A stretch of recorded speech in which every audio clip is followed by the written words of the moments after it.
Ngayon, nakakabahala para sa aming mga MC rider, taxi. Siyempre, apektado yung hanap buhay namin kasi una-una, yung nangyayari ngayon, sunod-sunod yung krimen. Itong nakaraan lang, nasaksak yung isang mobile rider, tapos ngayon may binaril sa Cavite. Kaya sa amin, apektado talaga hanap buhay namin. Imbis na, kasi sa gabi kasi, talagang may mga bumabiyahe na MC taxi, hindi maiwasan eh. Lalo pag nakakailangan talagang kumita ng malaking pera, yun naman, kahit sapat lang nakakita sana eh. Kaso nga lang, yung ganung nangyayari, ngayon talaga halos lahat kami apektado kasi natatakot kami. Lalo pag ang pasahero namin sa gabi, lalaki, ang namin, kinakabahala namin. Saka yung mga lugar na alanganin, doon kami nababahala eh.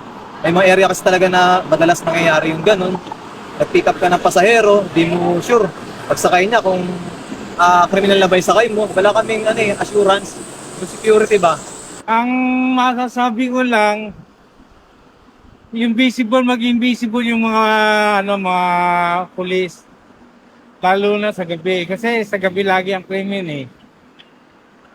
Hindi ka tulad dati, panahon ni Duterte. Talagang safe. Pero ngayon wala. Sabihin nila safe, walang safety ngayon. Pag-iingat ngayon ang ginagawa. Sa akin, ang ginagawa ko na lang, pag bumabiyahe ako ng gabi, hindi na ako nagpapaabot ng mga alas 12, lampas na alas 12. Mga 9 or 10, yan, gumagarahin na ako. Tapos pagdating sa pasahero siguro, namimili na ako pasahero. Minsan, nagagawa ko i-cancel kahit mahirap mag-cancel, lalo pag lalaki yung sakay. Tapos yung pick up tsaka drop area location, kung mga alanganing lugar, hindi na lang namin kinukuha. Ganun lang ginagawa namin. Makakalungkot na po sir. Kasi sunod-sunod na po eh. Kaya ako ngayon, doble ingat. Pag sa gabi, hindi na ako masyadong nagsasakay lalo pag lalaki. Tsaka pag mga iskinitan, hindi ko na pinapasok. Tsaka inaalam po yung sir kung ano yung mga delikadong lugar.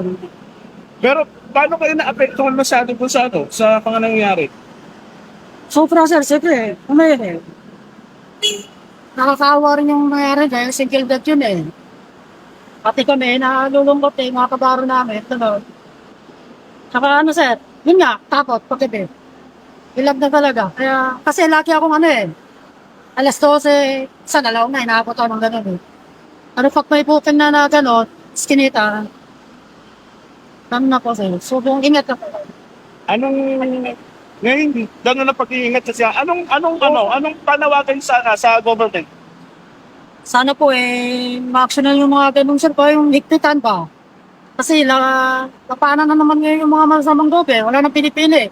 Tsaka sunod-sunod na po, puro insitaso po yung inaano nila. Madami ng lugar na hindi talaga safe. Namimili na lang din talaga ako ng pasahero, tsaka ng booking, tsaka didepende din ako sa pick-up saka sa drop-off niya. Tapos sa gabi ba, inaabot ka pa ng madaling araw? Oo, sir. Inaabot din ako ng madaling araw, pero ang booking ko, piling-pili lang talaga, sir.